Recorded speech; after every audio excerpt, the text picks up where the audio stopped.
Assalamualaikum friends, Ashikhan is here. How are you? Today my topic is about the content and the structure word. Content words, the main words which are the lexical or meaningful words. As we know that the words are the unit of the grammar. If we are talking about grammar, then words are the basic unit of the grammar, and these words further can divide it into two main parts. These are content and the structure words. Now, when we are talking about the structure word, it is just like when we are talking about the skeleton of a body, right? And when we are talking about the lexical or content word, it is something when we fill up this any picture with colors, right? We put meanings in it. So now one by one I will explain both of these. The content words have four main divisions. These are nouns, adjectives, main verbs and adverbs. These are the four main parts of speech of the content words. And the structure words have determiners, pronouns, auxiliary verbs, preposition, conjunction, interjections. Now, what are determiners? Determiners which show you the number of the nouns. They are mostly come in front of the noun. Pronouns which are come in place of noun, यानी कि noun को replace करके जो हम words use करते हैं, these are pronouns.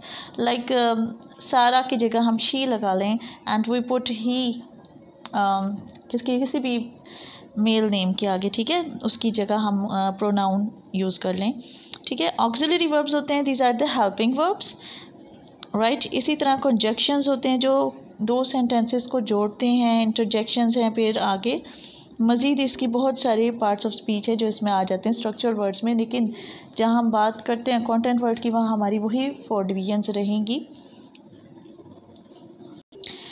Now, when we are divided or describing these content word and structure words, इनको जब हम डिस्क्राइब कर रहे होते हैं, उनको दो मेन फॉर्म्स में हम डिवाइड कर देते हैं. तो इनकी कुछ स्पेसिफ़िक क्वालिटीज़ होती हैं, इनकी कुछ स्पेसिफ़िक जिनसे हम इन्हें पहचान सकते हैं कि ये कंटेंट वर्ड हैं and these are the structure words. अब इन्हें वन बाय वन मैं एक्सप्लेन करती हूँ.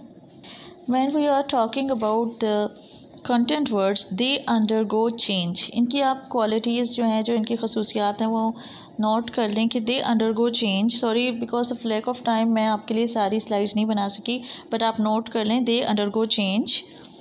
दे are taken from other languages. उनको मुख्तलिफ दूसरी लैंग्वेजेस से भी हम बोरो कर लेते हैं. मुख्तलिफ वर्ड्स जो हैं, जैसे कि इंग्लिश में हम देखते हैं कि बहुत सारे वर्ड जो हैं हम उर्दू के भी यूज़ कर लेते हैं, और उर्दू बोलते हुए हम बहुत सारे वर्ड्स इंग्लिश के यूज़ कर लेते हैं या बोरो कर लेते हैं.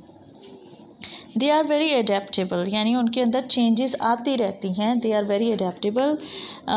इसके अलावा वेरी डिफ़िकल्ट टू काउंट. इनको गिनना बहुत मुश्किल है क्योंकि ये बहुत नमरस होते हैं, बहुत इन्फिनिट समझ लें आप इनको, right. They can change their meaning. They undergo change. वक्त के साथ साथ इनके मीनिंग्स में फ़र्क पड़ जाता है, वो मैं आपको एक्सप्लेन करूँगी कैसे. They are quite easy to define. इनको एक्सप्लेन करना थोड़ा ईजी होता है स्ट्रक्चरल की निस्बत कंटेंट वर्ड्स को, राइट. अब पहले बात कर लेते हैं दे अंडरगो चेंज, इसके बारे में बात कर लेते हैं. तो in 18th century there is a scientist और designer, you can say, S T Paul cathedral. उसने कोई डिज़ाइन बनाया तो उस पर किसी ने कमेंट किया it was awful and artificial, ठीक है. तो उस टाइम में अगर अब हम इस सेंटेंस को किसी के बारे में सुने, it was awful and artificial, तो हमें लगेगा कि कोई बैड कमेंट टाइप चीज़ हुई है, मतलब अच्छा नहीं लगा किसी को, आर्टिफिशियल लुक आई है. बट उस टाइम में इन 18th सेंचुरी ऑफुल का मतलब होता था फुल ऑफ ऑ, या बहुत ही अच्छे मायनों में से लिया जाता है. आर्टिफिशियल का मतलब होता है आर्टिस्टिक. आर्ट से आर्टिफिशियल, आर्ट दोनों में आ रहा है, इस तरह आर्टिस्टिक यानी कि बहुत महारत से बनाई गई चीज़, ठीक है. और टुडे अब जब हम इसे लेते हैं तो ये किन मायनों में आता है कि लेक ऑफ आर्ट या अननेचुरल हम इसे लेते हैं, ठीक है.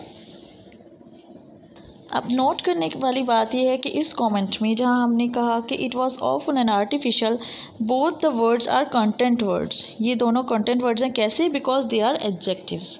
एडजेक्टिव होते हैं जो किसी भी नाउन की खूबी को या ख़राबी को बयान करे.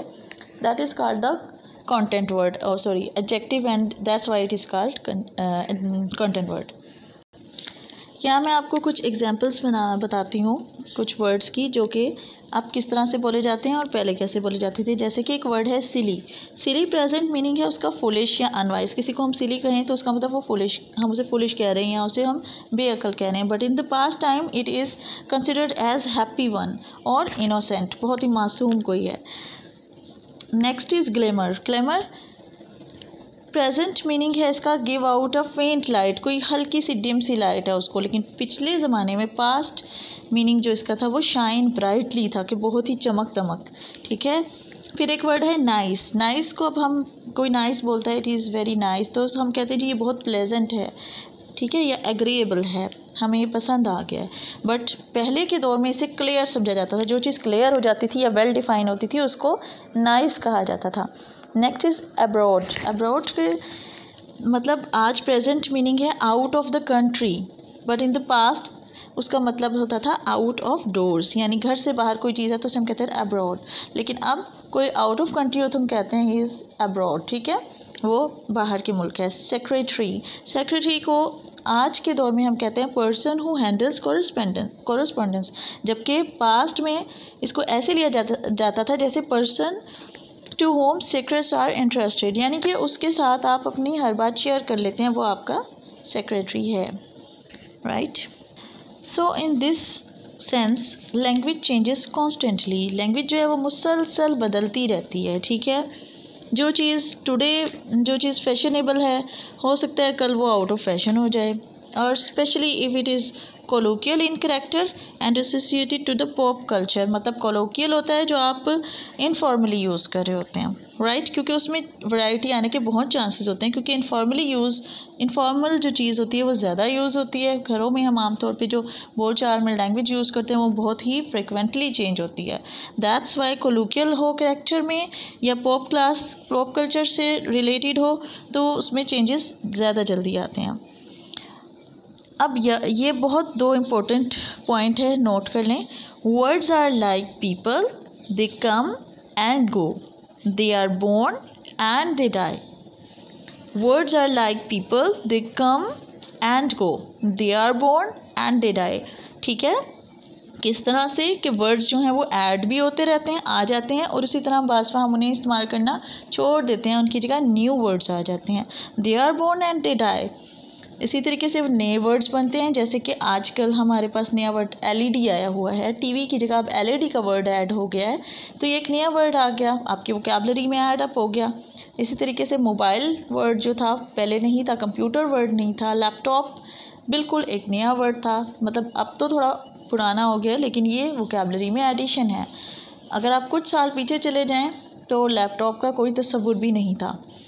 तो इसी तरीके से टेलीविज़न का वर्ड अब कुछ और होता जा रहा है, क्योंकि अब टेलीविज़न घरों में यूज़ नहीं होता, उसकी बजाय एलईडी यूज़ होता है, ठीक है। तो एक वक्त आएगा कि टेलीविज़न का वर्ड बिल्कुल ख़त्म हो जाएगा, जैसे टेप का वर्ड ख़त्म हो गया, टेप रिकॉर्डर का ख़त्म हो गया है। इसी तरीके से जैसे आप नोटिस कर लें कि वीसीआर ख़त्म हो गया। वीसीआर हम यूज़ करते थे पुराने ज़माने में फिल्म्स को प्ले करने के लिए, वो ख़त्म हो गया। तो इसी तरीके से जो है जो लैंग्वेज है, वर्ड्स हैं, लैंग्वेज के वर्ड्स जो हैं वो they can come and go and they can born and die. आज जो हम वर्ड यूज़ करें एरोप्लेन्स, उसकी जगह पास्ट में फ्लाइंग मशीन यूज़ होता था word, right. Next content word की ये खूबी है कि they are taken from other languages. ये बहुत ही आसानी से दूसरी लैंग्वेज में अपनी जगह बना लेते हैं। जैसे कि हम उर्दू में अक्सर बोलते बोलते कौन कौन से वर्ड्स यूज़ कर लेते हैं जिनकी हम उर्दू इस्तेमाल नहीं कर रहे होते, उनको हम फ्रिक्वेंटली इंग्लिश में यूज़ करते हैं, like phone, mobile, film, drama, music, temperature, speed, television, computer, please का वर्ड हम बहुत इस्तेमाल करते हैं, ट्यूशन, स्कूल, राइट। इस तरह के बहुत सारे ऐसे वर्ड्स हैं जो कि हम इंग्लिश के फ्रिक्वेंटली अपनी लैंग्वेज में ऐड अप करते जा रहे हैं और एब्जॉर्ब करते जा रहे हैं, इसे उर्दू के अंदर मिक्स अप करते जा रहे हैं। Here is an example of sentence containing both Urdu and English words. उसने एक ब्यूटीफुल शॉट मिस किया। Its area of use is obviously sport, and you will notice that all the content words are English and all the structural words Urdu. मतलब हमारे लिए structure words जो हैं वो थोड़े डिफ़िकल्ट होते हैं और कंटेंट वर्ड हमें बहुत इजीली हो जाते हैं याद भी, और हम उन्हें बोल भी लेते हैं। इसलिए आप नोटिस करेंगे when we are frequently speaking in our own language, यानी कि नेटिव लैंग्वेज उर्दू में हम बात कर रहे होते हैं, तो हम जब इंग्लिश के जो वर्ड्स हम एब्जॉर्ब कर लेते हैं वो mostly these are content words, right. और जो स्ट्रक्चर्ड वर्ड्स होते हैं वो हमारे उर्दू के ही होते हैं, जैसे कि इस सेंटेंस में उसने एक ब्यूटीफुल शॉट मिस किया, इसमें उसने भी स्ट्रक्चर वर्ड है, ठीक है, किया भी आपका स्ट्रक्चर वर्ड है, और बाकी कंटेंट वर्ड्स हैं मोस्टली, और एक भी आपका स्ट्रक्चरल वर्ड है। दे आर वेरी अडेप्टेबल, इनको हम बहुत इजीली अडेप्ट कर लेते हैं। मतलब ये कि जैसे आप एक वर्ड ले लें, हार्डवेयर जो हमारा यूज़ होता था उसका मतलब था कलेक्टिंग ऑफ थिंग्स, लाइक कौन सी टाइप की थिंग्स जो कि मेटेलिक हों, नॉन मेटेलिक नहीं, मेटेलिक, राइट। जैसे कि पेन्स, नील्स यानी कीले जो होती हैं, वेरियस स्क्रूज, टूल्स, पोर्ट्स, बर्तन वगैरह जो इसके बने हुए होते थे, उनके लिए हम हार्डवेयर का वर्ड यूज़ करते थे। और नॉन मेटेलिक के लिए, एक्सेसरीज़ के लिए, टेप्स और डिस्क के लिए फिर हमने एक वर्ड बनाया सॉफ्टवेयर। अब हार्डवेयर पहले मौजूद था तो इसीलिए उससे मिलता जुलता एक नया वर्ड कॉइन करके जो कि हमने बनाया वो है सॉफ्टवेयर, यानी कि इस तरह कॉइनिंग ऑफ वर्ड्स हो गई, ठीक है।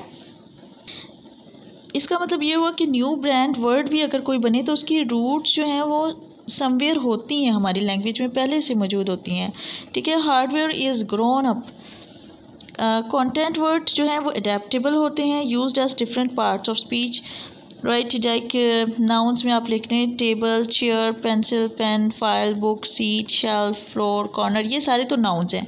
इन्हीं को हम वर्ब के तौर पे भी यूज़ कर सकते हैं। वो कैसे? जब हम कहेंगे टेबल हमारा एक नाउन है, उसको हम कहें टेबल अ मोशन, फिर पेंसिल को हम कहें पेंसिल अ करेक्शन, या चेयर अ मीटिंग, तो चेयर को हम एज ए वर्ब यूज़ कर रहे हैं यहाँ, ठीक है। Pen a memo, file a report, book an offender, seat the guests. इस तरह हम सीट को क्या किस तौर पे यूज़ करें? वर्ब के यूज़ पे।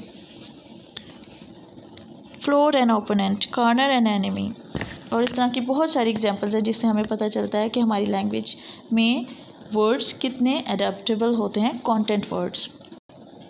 नाउ बहुत बात होगी कंटेंट वर्ड्स की, अब बात कर लेते हैं what are the structural words. So जब हम स्ट्रक्चरल वर्ड्स को डिफ़ाइन करने लगते हैं तो उसके कुछ मेन पॉइंट्स हैं।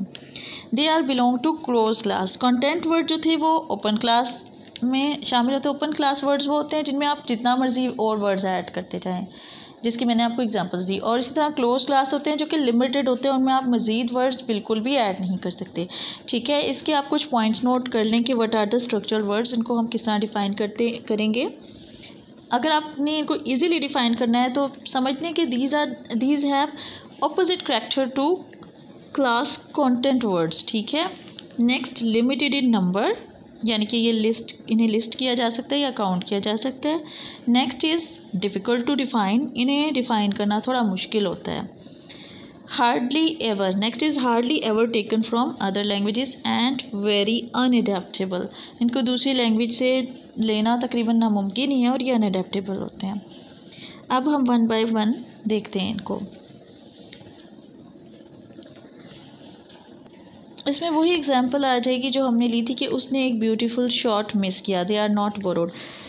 क्यों बोरो नहीं करते? कि हमने इसमें सारे कंटेंट वर्ड्स जो थे वो तो हमने बोरो कर लिए, लेकिन स्ट्रक्चर वर्ड हमने कोई भी बोरो नहीं किया था, बिकॉज हम कहते हैं इनको ये डिफ़िकल्ट होते हैं तो इनको हम बोलते भी कम हैं और इनको हम दूसरी लैंग्वेज से लेते भी कम हैं, राइट। तो उसने इसमें प्रोनाउन है, एक डिटर्मिनर है, किया जो है वो ऑक्सिलरी वर्ब है, और ये सारे स्ट्रक्चरल वर्ड्स हैं। तो अगर हम किया यूज़ ना करते तो पास्ट टेंस में जो मॉर्फीम ईडी है वो रहता, लेकिन क्योंकि हमने जो है किया यूज़ किया इसकी वजह से जो है ईडी हट गया, क्योंकि वो पास्ट टेंस को रिप्रेजेंट कर रहा है। One language rarely borrows grammar from other language. Structural words stay where they are. Main verbs may well be taken from English. Leave grammatical endings. it does not weaken itself, it is enriching its own vocabulary while jealousy guaranteeing on grammatical identity। यानी कि इनके ये जितने मर्जी vocabulary words add up करते जाएं, content words add up करते जाएं, ये enrich होते जाते हैं, इनमें इजाफा होता जाता है, लेकिन इनकी ग्रामर जो है वो लूज़ नहीं होती, वो अपनी आइडेंटिटी बरकरार रहते हैं। एंड कंटेंट वर्ड्स के बारे में कहते हैं कि becoming more and more international commodity, जबकि structural words stay at home, मतलब वो जहाँ होते हैं वहीं के वहीं रहते हैं। Next point is they are difficult to define, इनको डिफ़ाइन करना मुश्किल होता है, इनके एग्जैक्ट मीनिंग्स नहीं मिलेंगे आपको, because grammatical functions difficult to give dictionary definitions to structural words.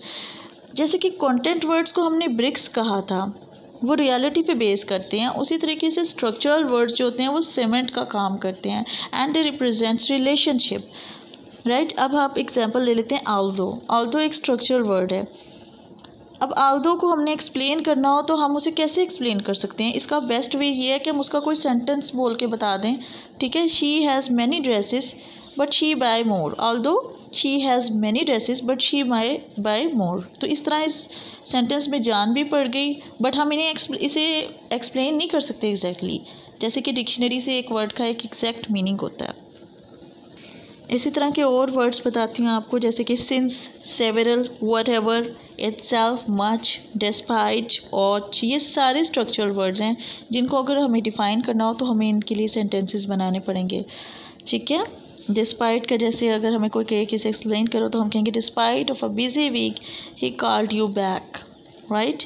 Much है तो मच का ये हो सकता है कि I was not much interested in story. Since है तो सिंस का ये हो सकता है since he can't do it itself you must help him. इसी तरह से बहुत सारे बन सकते हैं। वट एवर का हो सकता है I will try what ever result may be. इसी के साथ मैं अपनी वीडियो का इख्तिताम करती हूँ। उम्मीद करती हूँ आप सबको कंटेंट वर्ड्स और स्ट्रक्चर वर्ड के बारे में इतना मटेरियल मिल गया होगा कि आप इसीलिए इनको एक्सप्लेन कर सकते हैं, एग्जांपल्स दे सकते हैं। अगर आपको वीडियो हेल्पफुल लगे इसको लाइक ज़रूर करें, चैनल को सब्सक्राइब करना ना भूलें, वीडियो शेयर करें, कमेंट करें, फीडबैक ज़रूर दें। अल्लाह हाफिज़।